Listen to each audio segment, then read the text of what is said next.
Hello students, आज की इस वीडियो में जो टॉपिक्स हम कंप्लीट करेंगे वो है polar form of a complex number and argument of a complex number from chapter number 5 complex numbers from the book NCERT.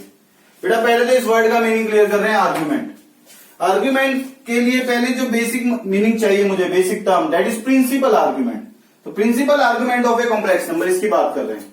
बेटा आर्गुमेंट का मैं एक मतलब पहले बता दूं, आर्गुमेंट का मतलब होता है एंगल, क्योंकि हम एंगल को ज्यादा समझते हैं। एंगल मतलब थीटा। तो प्रिंसिपल आर्गुमेंट का मतलब थीटा पर हमें रिस्ट्रिक्टेड कंडीशन लिखनी है। तो अब यहां से हम जानते हैं 4 क्वाड्रेंट बनते हैं एक्सवाई एक्सिस के रेफरेंस में। एंटी क्लॉकवाइज वैसे तो 0 से 2 पाई है, तो बेटा एक्स एक्सिस से शुरू करेंगे और यहां तक एंगल कितना बना, प्लस पाई। पाई मतलब 180, ये 0 डिग्री। इसके आगे एक्सटेंड नहीं कर रहे हैं। जो हमने प्रिंसिपल आर्गुमेंट डिफाइन किया है वो एंटी क्लॉकवाइज और क्लॉकवाइज डायरेक्शन से डिफाइन किया है, और इधर से ही बनाते हैं। तब इस पॉइंट पर एंगल क्या होगा क्लॉकवाइज में, माइनस पाई, इधर क्या होगा 0 डिग्री। तो इसका मतलब ये बना बेटा कि मिनिमम एंगल -180 और मैक्सिमम एंगल कितना है, +180। That is the range of principal argument. ये हमें याद रखना है कि मिनिमम एंगल -180 और मैक्सिमम एंगल +180। बेटा मेन प्रॉब्लम इस पॉइंट पर थी। इस पॉइंट पर प्रॉब्लम ये थी कि इस पर +180 आंसर कंसीडर करें या -180, क्योंकि एक टाइम पर एक पोजीशन पर एक एंगल बनता है। अगर मैं ग्राउंड पर सीधा खड़ा हूं तो मेरा एंगल 90 डिग्री है विद ग्राउंड, यानी कि 90 भी कह दूं और 45 भी कह दूं। रियल लाइफ में हम पॉजिटिव एंगल को प्रेफर करते हैं, इसलिए प्लस पाई पर इक्वालिटी रखी गई और माइनस पाई पर इक्वालिटी नहीं रखी गई। ये रीजन है। तो प्रिंसिपल आर्गुमेंट की रेंज याद रखोगे, ओपन -पाई से क्लोज पाई, ये रेंज आपको याद रखनी है। इसी में ही आर्गुमेंट का मतलब, आर्गुमेंट का दूसरा नाम है बेटा एम्पलीट्यूड। नोटेशन है ARG, ब्रैकेट में Z लिखो या AMP। मेनली आपको ARG टर्म मिलेगा। और जितने भी IIT में या स्कूल लेवल पे क्वेश्चन पूछे जाते हैं, find the argument of this complex number, वो अंडरस्टूड होता है बेटा प्रिंसिपल आर्गुमेंट पूछे, ये मेन है। तो फर्स्ट सेकंड क्वाड्रेंट में होगा तो 0 से +180 के पैटर्न से आएंगे, क्लॉकवाइज एंटी क्लॉकवाइज। और थर्ड फोर्थ क्वाड्रेंट में होगा तो हमें कैसे आना होगा, क्लॉकवाइज, माइनस एंगल लिखेंगे। अब यहां से बेटा मतलब ये है आर्ग्यूमेंट का मतलब, हम जानते हैं कोई भी कॉम्प्लेक्स नंबर है, यहां पर इसने ओरिजिन के साथ ये थीटा एंगल बनाया है, तो हर 2 पाई लेंथ के बाद ये फिर से थीटा यहीं पर आएगा, फिर 2 पाई रोटेशन के बाद फिर से इसी पोजीशन पर आएगा। तो 2 पाई ऐड करते रहे, angle will remain the same. तो इसका मतलब जो प्रिंसिपल आर्गुमेंट बेसिक एंगल बना, प्रिंसिपल आर्गुमेंट ऑफ जेड, इसमें आपको कितना ऐड कर देना है, 2k पाई। के कोई इंटीजर, जनरली बुक में लिखा होता है के 0, 1 और -1।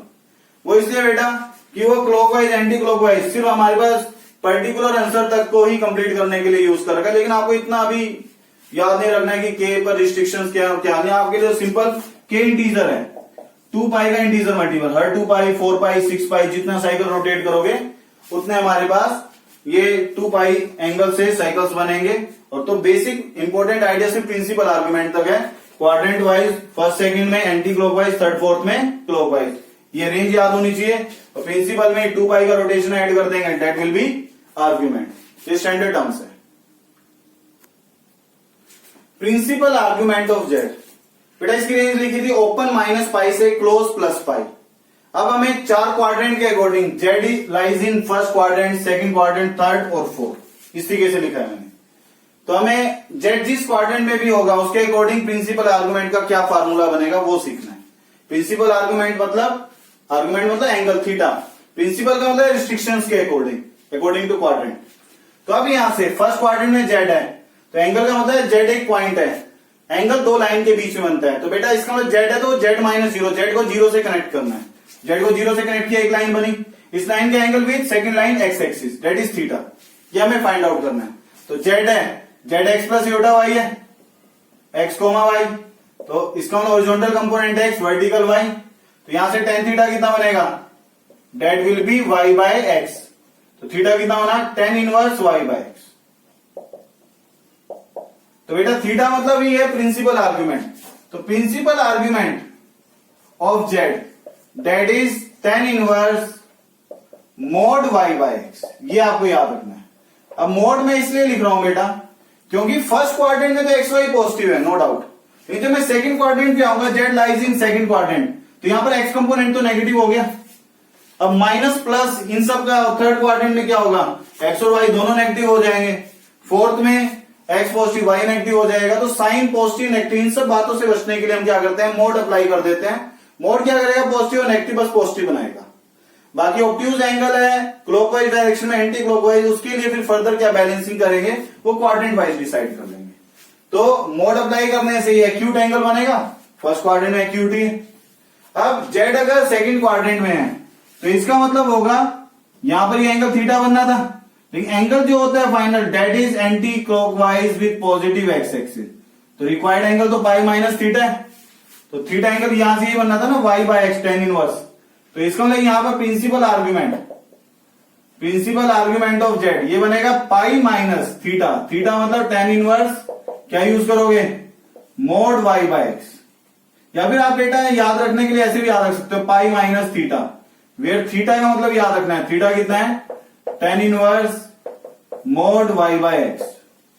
ये पैटर्न यहां पर भी डायरेक्ट ये याद रख सकते हो, प्रिंसिपल आर्गुमेंट ऑफ जेड मतलब थीटा, लेकिन थीटा का मतलब क्या है, tan inverse mod y by x. Mod apply करने से क्या बनेगा, एक्यूट एंगल। यहां जेड सेकंड क्वाड्रेंट में तो एक्स एक्सिस के साथ ओपी लाइन, फाइनल एंगल ये होगा, वो एंगल क्या होगा, ऑब्ट्यूज एंगल। तो बेटा theta tan inverse mode apply किया है, पॉजिटिव के लिए 10 फर्स्ट क्वाड्रेंट में क्या एंगल देगा हमारे पास यहाँ, acute angle. Pi minus acute will be obtuse, तो सेकंड क्वाड्रेंट में जेड होगा तो ऑब्ट्यूज ही बनेगा। If Z lies in third quadrant, बेटा थर्ड क्वाड्रेंट पे यहां कहीं होगा जेड, जेड को ओरिजिन से कनेक्ट करें तो आप ये देखो सेकंड क्वाड्रेंट में जेड यहां था, प्रिंसिपल आर्गुमेंट पाई से ज्यादा नहीं हो सकता, थर्ड और फोर्थ होगा तो कैसे आना होगा, क्लॉकवाइज। तो यहां पर कैसे एंगल आएगा, क्लॉकवाइज। तो बेटा एंगल तो यही बना ऑब्ट्यूज, लेकिन ये एंटी क्लॉकवाइज था, ये क्लॉकवाइज, तो पाई माइनस थीटा पर ही क्या साइन अप्लाई हो जाएगा, माइनस। बस इतना ध्यान रखना है। थर्ड और फोर्थ क्वाड्रेंट में आएंगे तो 180 से तो ज्यादा बना नहीं सकते, हमने रेंज फिक्स कर रखी है। फर्स्ट सेकंड में एंटी क्लॉकवाइज, थर्ड और फोर्थ में कैसे आएंगे, क्लॉकवाइज बनेगा। तो थर्ड क्वाड्रेंट में जेड यहां पर है तो ऑब्ट्यूज एंगल ही बनेगा, लेकिन क्लॉकवाइज है तो इसी फार्मूले पर क्या लग जाएगा, माइनस। तो थर्ड क्वाड्रेंट में जेड है तो फार्मूला याद रखना है, principal argument of z minus bracket में पाई माइनस थीटा। थीटा का मीनिंग फिक्स है, थीटा मतलब थीटा एक्यूट होगा तभी पाई माइनस थीटा क्या होगा, ऑब्ट्यूज, और माइनस साइन के साथ क्लॉकवाइज। थीटा हमने क्या बना रखा है, tan inverse mod y by. इससे कंफ्यूज मत होना, यहां तो मोड नहीं था बेटा, मोड इसलिए किया ताकि सभी क्वाड्रेंट में पैटर्न सेम रहे, बाकी पाई ऐड सब्ट्रैक्ट करके हमने बैलेंस कर दिया। तो ये theta is tan inverse mod y by x.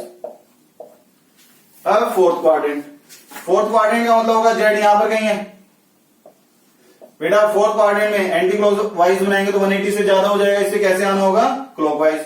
Origin को इससे कनेक्ट कर दिया, इधर प्लस थीटा बना था, इधर आएंगे तो क्लॉकवाइज क्या बनेगा, माइनस थीटा। तो अगर जेड फोर्थ क्वाड्रेंट में फार्मूला याद रखोगे, principal argument of z is minus theta. Theta meaning same, theta मतलब है tan inverse mod y by x.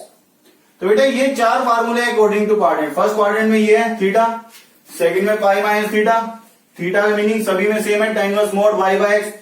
Third quadrant में जो सेकंड क्वाड्रेंट का फार्मूला है उसी के साथ क्या अप्लाई हो जाएगा, minus pi minus theta bracket में लिख के माइनस। फोर्थ क्वाड्रेंट में जो फर्स्ट क्वाड्रेंट का आंसर है उसी के साथ क्या अप्लाई हो जाएगा, माइनस। तो ये चार स्टैंडर्ड फार्मूले हैं, ये याद रखने। नेक्स्ट टॉपिक है polar form of a complex number. बेटा पोलर फॉर्म के लिए ये फार्मूला आपको याद रखना है, z equal to mod z into cos theta plus iota sine theta. Book generally mod z की जगह आर लिख देते हैं, आर का मतलब है मोड जेड, आपको यही याद रखना है। Z equal to mod z जो कॉम्प्लेक्स नंबर है उसका modulus into cos plus iota sine theta. Theta का मतलब प्रिंसिपल आर्ग्यूमेंट ऑफ जेड। अभी चार क्वाड्रेंट के अकॉर्डिंग प्रिंसिपल आर्गुमेंट के फार्मूले बनाए हैं, तो क्वेश्चन में जेड जिस क्वाड्रेंट के अकॉर्डिंग होगा उसके अकॉर्डिंग आप प्रिंसिपल आर्गुमेंट का फार्मूला यूज करोगे। तो बेटा इस फॉर्म का रीजन मैं लिख रहा हूं, जेड हम जानते हैं x plus iota y, complex number एक पॉइंट है पी, पी को ओरिजिन से कनेक्ट किया और पी से परपेंडिकुलर बनाया पीएन, तो ये एक्स होगा और ये वाई, और थीटा ये एंगल। तो यहां से बेटा ओपी का मतलब क्या होगा, जेड का डिस्टेंस जीरो से, that is mod z minus zero, ये लिख सकते हैं इसको, मोड जेड का डिस्टेंस जीरो से, मोड जेड माइनस जीरो।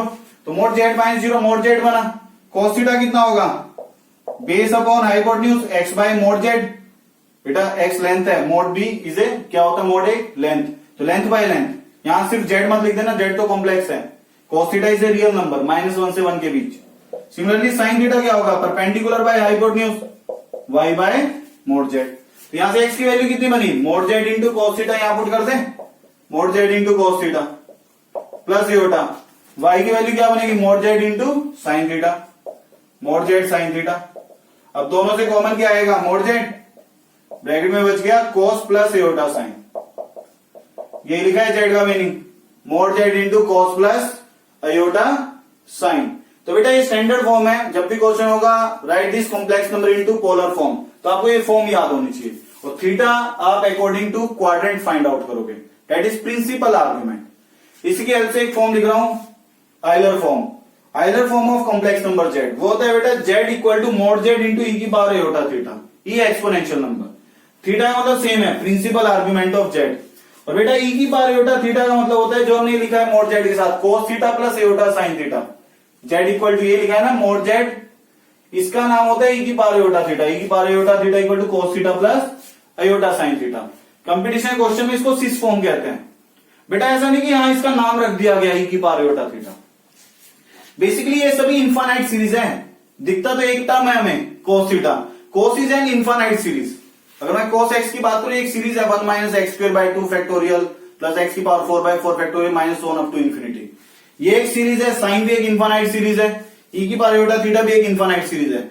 इन दो सीरीज को जब ऐड किया गया इस पैटर्न में, आरएचएस की सीरीज को कैलकुलेट किया गया, तो जो सीरीज कैलकुलेट करके मिली थी वो वही सीरीज थी जो ई की पावर एयोटा थीटा के लिए प्रूव हुई थी।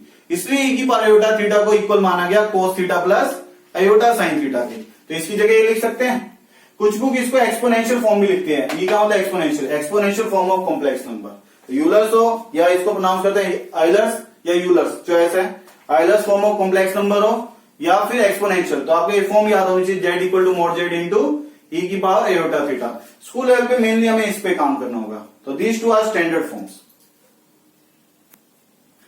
बट आर्ग्यूमेंट के लिए स्पेशल केस है, argument of k into iota. K positive number, k positive number है, सपोज करो के 1 मान लिया, तो ये 1 आयोटा बनेगा। 1 आयोटा का मतलब क्या होगा, इमेजिनरी एक्सिस पे मैं 1 लिखूं या आयोटा, मतलब ये किया, अगर मैंने 1 लिखा तो इसका मतलब इमेजिनरी एक्सिस पे तो 1 into iota, 0 plus 1 iota count होगा। के को 2 लिखूंगा 2 आयोटा तो यहां आ जाएगा, 3 लिखूंगा तो 3 आयोटा यहां आ जाएगा। तो बेटा एंगल तो हम पॉजिटिव एक्स एक्सिस से देखते हैं, 1 तक देखना हो है तो वाई एक्सिस तक ही, 2 तक देखना हो तो वाई एक्सिस तक, 3 है तो भी वाई एक्सिस, तो एंगल कितना बनेगा प्लस पाई बाय 2। तो ये याद रखना, k into iota that is purely imaginary number. Purely imaginary में k पॉजिटिव है तो पॉजिटिव वाई एक्सिस पे होगा। प्योरली इमेजिनरी में अगर k नेगेटिव है, k नेगेटिव है तो इसका मतलब कहां पर होगा पॉइंट, नेगेटिव वाई एक्सिस पे। अगर हम एंगल के लिए ऐसे चलेंगे एंटी क्लॉकवाइज तो 180 से ज्यादा हो जाएगा, तो इसे कैसे आना होगा क्लॉकवाइज। तो यहां पर एंगल कितना बनेगा minus pi by 2, that is minus pi by 2। Iota के साथ कोई भी नेगेटिव नंबर मल्टीप्लाई होगा, यहां पर आए नेगेटिव वाई एक्सिस पे, यहां पर पॉइंट आए, यहां पर आए, सभी केस में एंगल तो माइनस 90 डिग्री बनना है। बेटा मैं वर्ड आर्ग्यूमेंट लिख रहा हूं, लेकिन ये अंडरस्टूड होता है, बुक्स में कहीं भी देखोगे आर्ग्यूमेंट ही मिलेगा वर्ड, अंडरस्टूड होता है, प्रिंसिपल आर्ग्यूमेंट पे ही काम हो रहा है। अदरवाइज तो प्रिंसिपल लिखे प्लस 2k बाई ही करना है, क्लियर। तो कहीं पर भी आपको आर्ग्यूमेंट वर्ड मिलेगा तो वो अंडरस्टूड होता है, प्रिंसिपल आर्ग्यूमेंट पे ही काम कर रहे हैं। तो ये प्रिंसिपल आर्ग्यूमेंट के लिए 2 लिखे, जब प्योरली इमेजिनरी पॉजिटिव वाई पर है और प्योरली इमेजिनरी नेगेटिव वाई पर है। इसी तरीके से purely real number, purely real number है लेकिन पॉजिटिव रियल नंबर है, तो यहां कहीं होगा, यहां पर हो यहां पर हो, तो एंगल कितना बना रहेगा 0 डिग्री। और प्योरली नेगेटिव रियल नंबर हो, नेगेटिव रियल नंबर अगर हम कह रहे हैं तो नेगेटिव रियल नंबर यहां पर कहीं आएगा, तो एंगल तो हमें पॉजिटिव एक्स एक्सिस से देखना है, तो कितना एंगल बनेगा दैट इज 180 डिग्री। तो अगर नेगेटिव रियल नंबर है तो नेगेटिव एक्स एक्सिस पे आएगा। Argument of zero not defined, बेटा आप इनको सभी को tan inverse mod y by x जो थीटा का फार्मूला लिखा था उन सबसे भी कैलकुलेट कर सकते हो आप क्वाड्रेंट वाइज, लेकिन स्पेशल एक्सिस के नंबर है, positive y negative y, positive x negative x। अगर स्पेशल एक्सिस के नंबर तो डायरेक्ट हम याद भी रखते हैं। जीरो का आर्ग्यूमेंट नॉट डिफाइंड, क्योंकि जीरो मतलब 0 प्लस एयोटा 0, एयोटा 0 तो एयोटा के साथ y होता है, वो भी 0 x भी 0, तो tan इनवर्स क्या बनेगा 0/0। 0/0 नॉट डिफाइन होता है, वो कोई इंफिनिटी नहीं होता है। तो tan इनवर्स 0/0 क्या बनेगा नॉट डिफाइन। ज्योमेट्रिकल मतलब ये है बेटा कि एंगल हमेशा दो लाइन के बीच में बनता है। एक लाइन तो एक्स एक्सिस हो गई, दूसरी लाइन तो हमने कैसे बनाई थी, जेड को 0 से कनेक्ट किया तो सेकंड लाइन बनी ना, तो दूसरा कॉम्प्लेक्स नंबर 0 है। और इटसेल्फ 0 और जेड मर्ज करके एक ही पॉइंट रह गया, तो एक एक्स एक्सिस लाइन और दूसरा पॉइंट, लाइन और पॉइंट के बीच में एंगल नहीं होता है। एंगल हमेशा किसके बीच होता है, दो लाइन के बीच में। दैट्स व्हाई 0 के लिए एंगल क्या हो गया, नॉट डिफाइंड। तो स्पेशल केस है बेटा, डायरेक्ट याद रखना।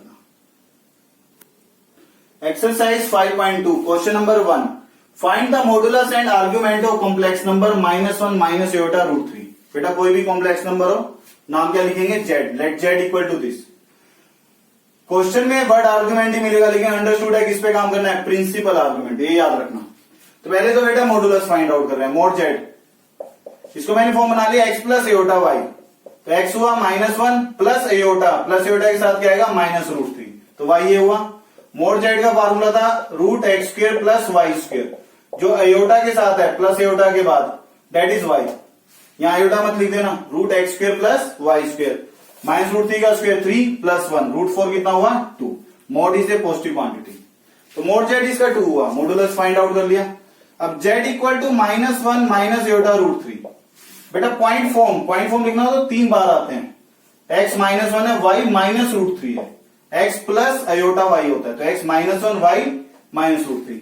x नेगेटिव और y भी negative, x negative y negative, तो कौन से क्वाड्रेंट का हुआ ये z, third quadrant. It belongs to third quadrant. आपको सिर्फ एक्स वाई लिखकर x plus iota y form बनाने, उससे एक्स वाई पता लगेंगे, क्योंकि साइन से आपको क्लियर हो जाएगा कौन से क्वाड्रेंट का है ये पॉइंट। तो क्वाड्रेंट मिलने के बाद प्रिंसिपल आर्गुमेंट लिख रहा हूं मैं, आर्गुमेंट का मतलब अंडरस्टूड है कौन सा, प्रिंसिपल आर्गुमेंट। थर्ड क्वाड्रेंट का फार्मूला क्या था, माइनस ब्रैकेट में pi minus theta. Third quadrant अगर आपको याद हो इधर था, तो क्लॉकवाइज आए थे ना, ऑब्ट्यूज एंगल, पाई माइनस थीटा पर क्या अप्लाई कर दिया था, माइनस साइन। ये 4 फार्मूले अब मैं लिखवा चुका हूं, अब आपको डायरेक्ट याद होने चाहिए।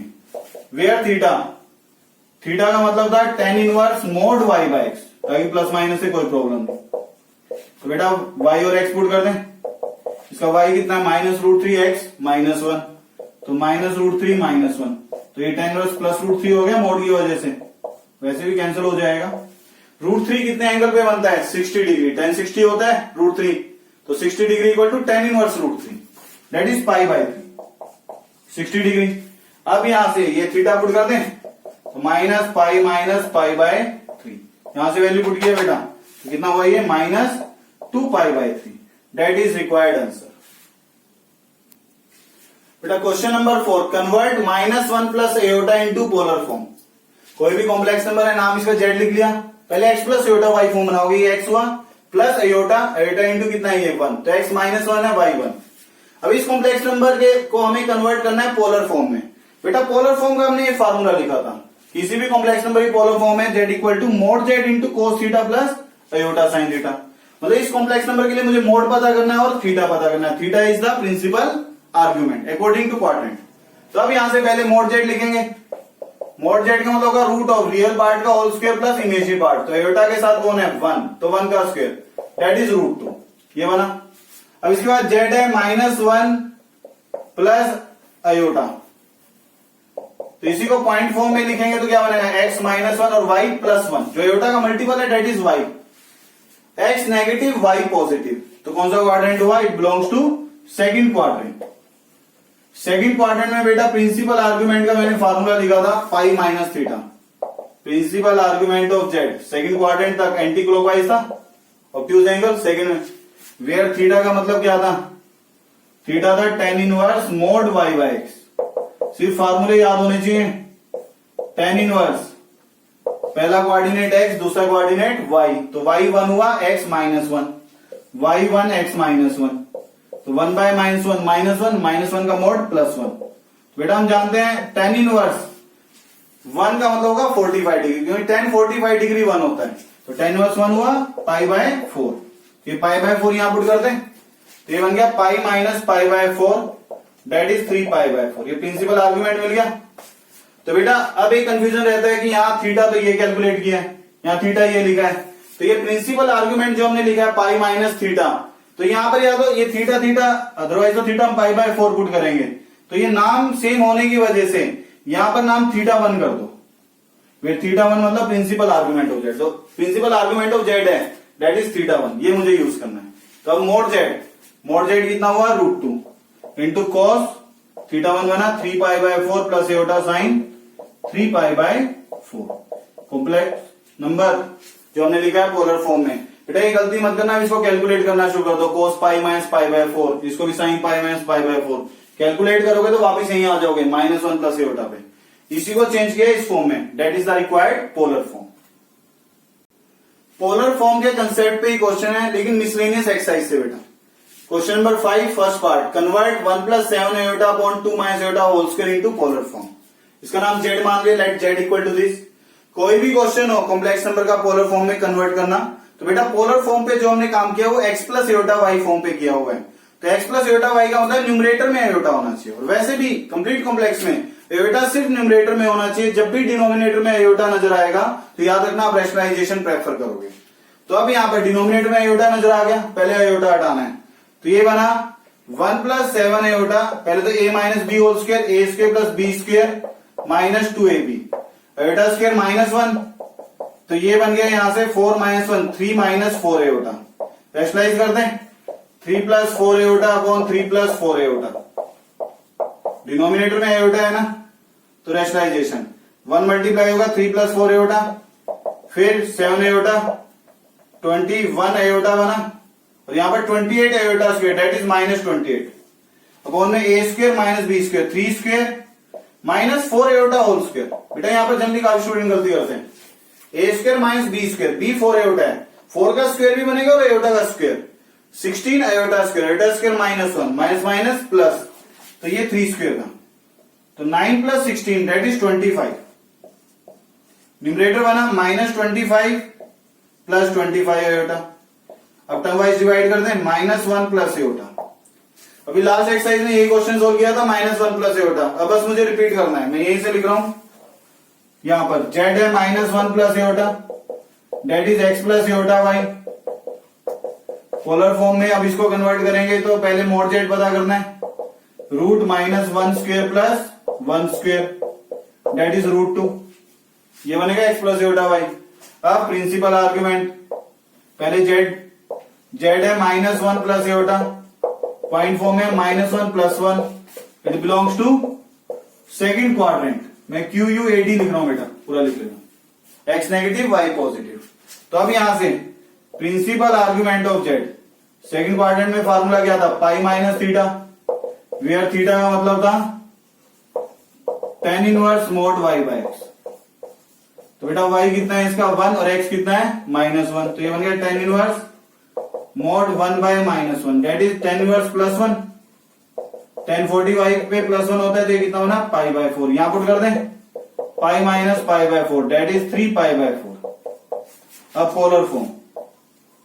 Polar form of Z, complex number की पोलर फॉर्म क्या होगी, मोड जेड इंटू, अब थीटा नाम नहीं लिख रहे हैं क्योंकि थीटा मैंने यहां पर यूज कर लिया, क्या लिखेंगे cos θ1 प्लस एटा साइन θ1, और θ1 का मीनिंग मेंशन करेंगे वेयर θ1 किसके इक्वल होगा, प्रिंसिपल आर्ग्यूमेंट ऑफ जेड। ये जो प्रिंसिपल आर्ग्यूमेंट ऑफ जेड लिखा है दैट इज θ1, वैल्यू पुट करें, मोड जेड किसके इक्वल है √2, ये कितना होना cos 3 pi by 4 plus iota sine 3 pi by 4। तो बेटा याद रखना है जब भी डिनोमिनेटर में आपको एटा नजर आ जाए तो रैशनलाइजेशन के बाद पहले एटा हटाओगे डिनोमिनेटर से, सिर्फ न्यूमरेटर में एटा होना चाहिए that is x plus iota y form, फिर उस स्टैंडर्ड फॉर्म पे फर्दर काम किया जाता है। तो यहां तक पोलर फॉर्म ये आइडियाज कंप्लीट है। ये एक्सरसाइज का काम हम कंप्लीट कर चुके हैं, सेकंड एक्सरसाइज भी, और से रिलेटेड एक क्वेश्चन मिसलेनियस से मैंने कंप्लीट किया।